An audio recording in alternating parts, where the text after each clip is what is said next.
Là-dessus, donc, tu as fait un graphique qui est très parlant. En fonction de quoi? Nous savons tous que notre corps est constitué de cellules depuis qu'on a des microscopes électroniques. Avant, on ne le savait pas.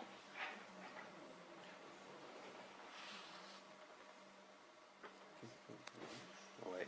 Et il est certain, on sait maintenant, que notre corps est constitué d'un tiers de son poids de cellules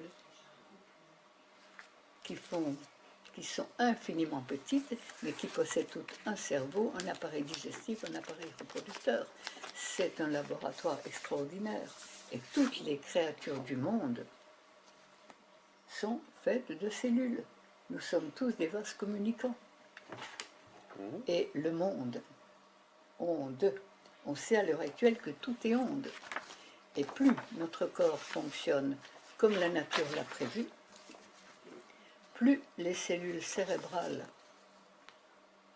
qui, elles, ont des antennes, le décodeur, le câble et l'émetteur, toutes ces cellules cérébrales vont nous permettre de nous relier à la longueur d'onde qu'elles peuvent atteindre. Et la longueur d'onde, elle peut être des plus élevées, celle de la vie, ou des plus basses, celle que les religions ont dite le diable, l'enfer. Il y a les forces constructives et les forces destructives, l'intelligence de la vie, l'intelligence inversée. On marche à l'envers.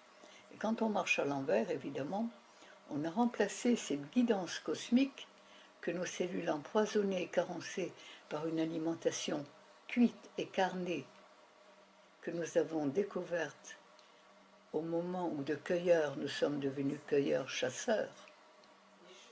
Et là, ça a été le point de départ de la descente aux enfers de l'homme. Et le fameux péché originel que j'ai appris au catéchisme, ce fameux péché à l'origine de toutes les misères du monde, eh bien, je dirais à l'heure actuelle que c'est la cuisson des aliments avec le feu de l'enfer. Parce que, en cuisant des graines et en les mettant dans la terre, est-ce qu'elles risquent de pousser? Si on fait couver les œufs cuits durs, il y a une poule qui risque d'attendre longtemps s'y poussant. Et tout ce que nous mangeons cuit et mort ne peut nous apporter aucune énergie. Et il est certain que pourquoi les hommes sont devenus cueilleurs, de cueilleurs, pourquoi sont-ils passés et devenus cueilleurs-chasseurs? On pourrait imaginer que pour qu'ils soient cueilleurs, il fallait qu'ils puissent cueillir, c'est-à-dire qu'il y ait des fruits toute l'année et à volonté, comme sous les tropiques. Si on est sous les tropiques, c'est très facile de manger des fruits, parce que en réalité, nous avons exactement le même système digestif que les gorilles, les chimpanzés, les orang-outans, dont les guenons leur règlent toutes les lunes et portent leurs petits pendant 9 lunes. Donc, même moteur, même carburant. De quoi se nourrissent les grands singes, les gorilles? Pour faire leurs 150 kilos de muscles, de chair et de force, de cueillette. Ils ne manquent pas de protéines. Ils mangent pas de beefsteak, eux. Non. Pourtant, ils ont plein de protéines. Eh oui, et pourtant ils sont bien musclés, bien forts.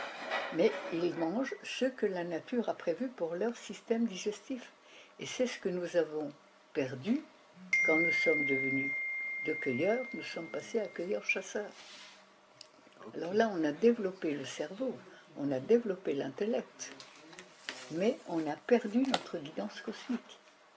On a perdu l'instinct et on n'a plus respecté les lois de la vie. Et là, on est parti véritablement à l'envers. On a été très savant, très scientifique, mais on a oublié l'essentiel, l'essence du ciel et les lois de la vie.